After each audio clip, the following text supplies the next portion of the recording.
Hello everyone, I am Jyoti Joshi and welcome back to our show Talk with Tops. Today we have with us former Chief Minister of Assam, Mr. Tarun Gogoi. He is the member of Indian National Congress and served as the Chief Minister of Assam for consecutive 15 years. Welcome to the show, sir. It's a pleasure to have you here. Thank you. Sir, tell us a little about your childhood, your education, where you grew up, about the earlier life. You see, earlier life I was born in a tea garden. Of course, as you know, the Assam tea is very famous throughout the world also. So it was quite different from the other areas because it is an industrial area, tea plantations were there, laborers are there, staffs are there. Then those days, these tea gardens were managed by the Britishers. British planters were there. So I was born in when India was under colonial rule. So today it has completely changed also, no doubt about it. So one advantage, of course, born in a tea garden area, the outlook was different because it is consisting of different type of peoples. Tea laborers are also different. Among them also there are different castes were there. Even different religions were also there. Same with the staff members also. Then the management, the manager, who is the head of the tea garden. He's always the British people.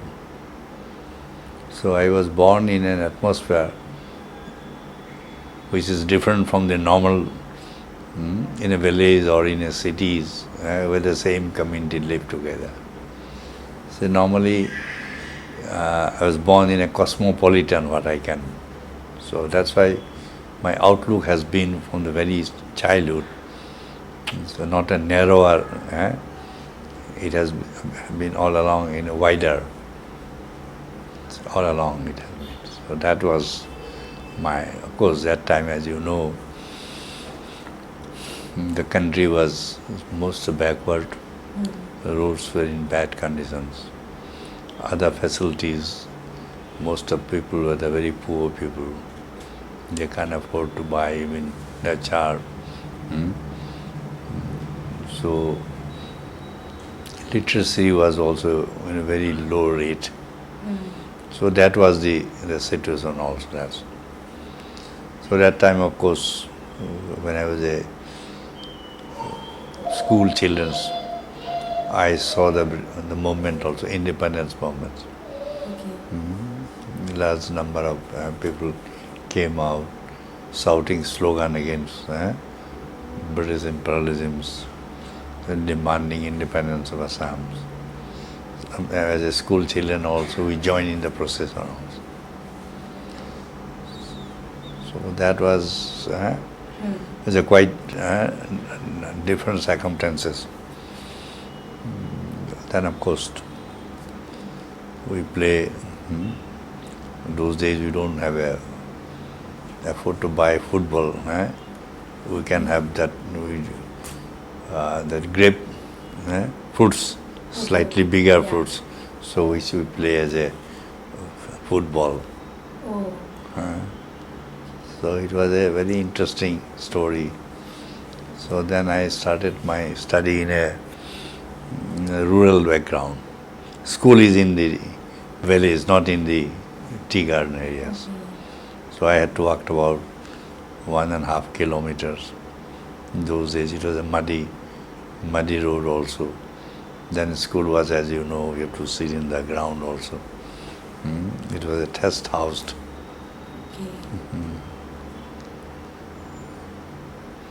So beside also, but since we saw the independence movement, all the processions, congressmen wearing the Gandhi caps with duties, then kurtas, then what you call sarka, spinning of the, all those cotton, those days. So normally most of the houses, particularly congressmen houses, they keep a sarka. That was a Gandhi's movement also.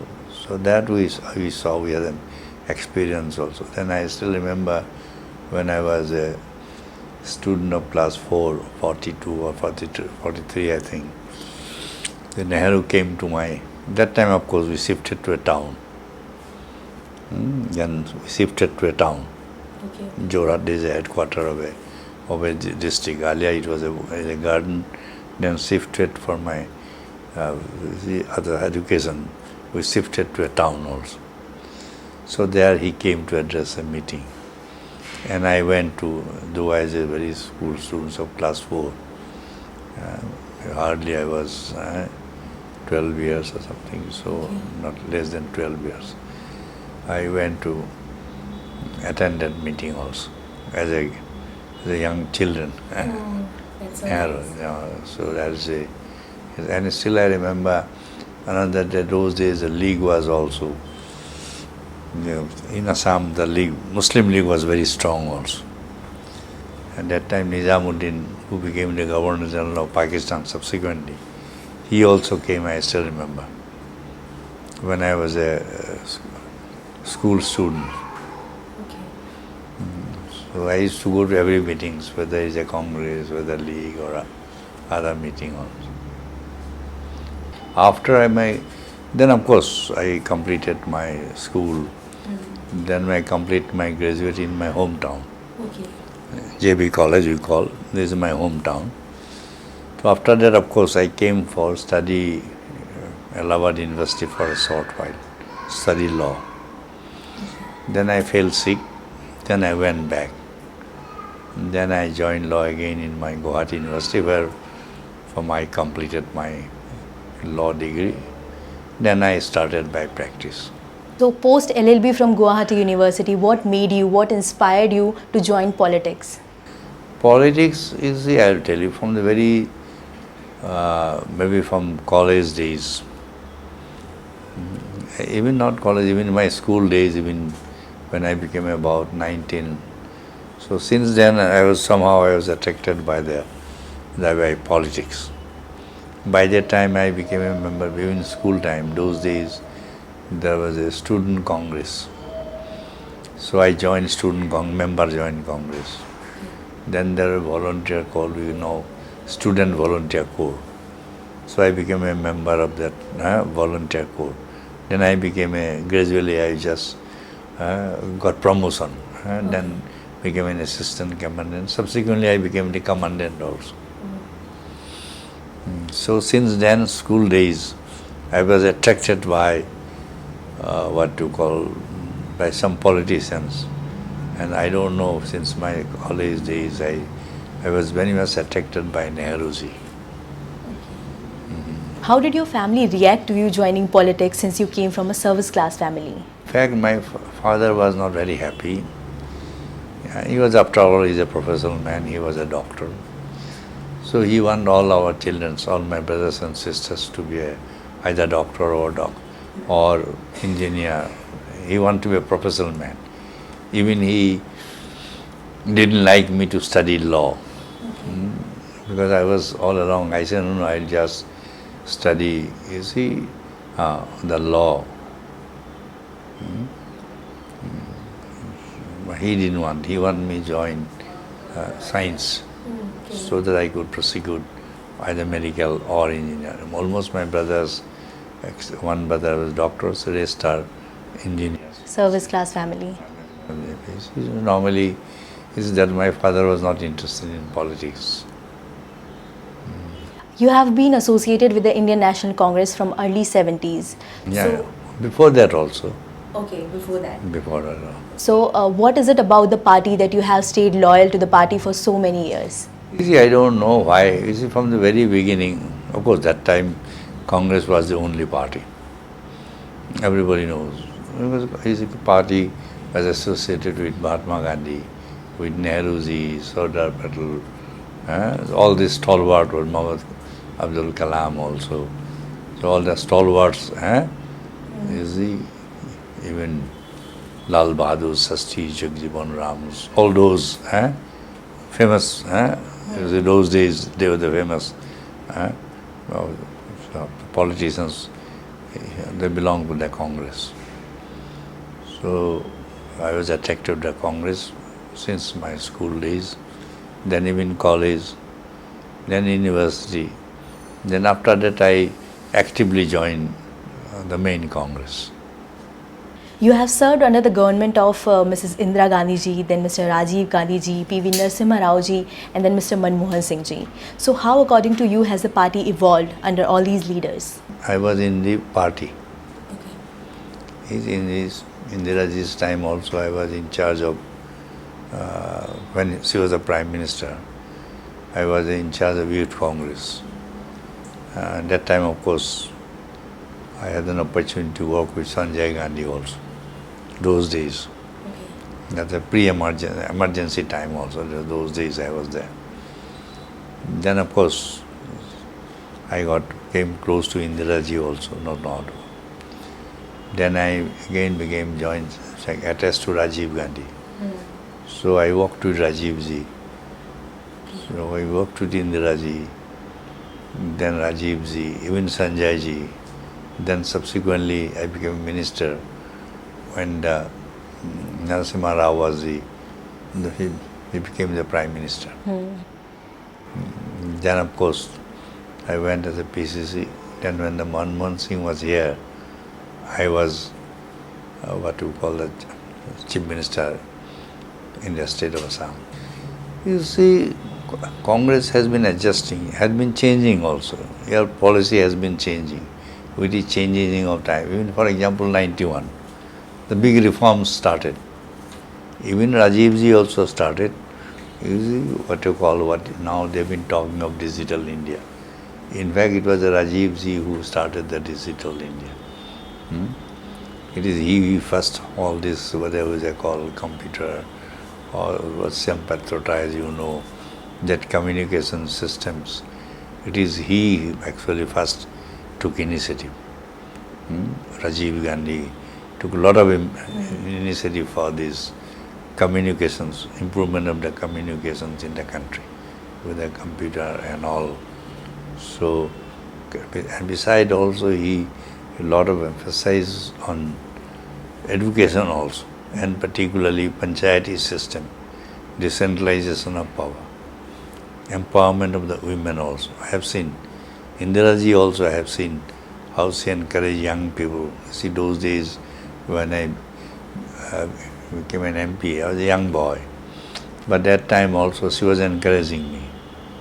Though I was a new boy, young boy, came from Assam, unknown to any family, not known any political background of a family.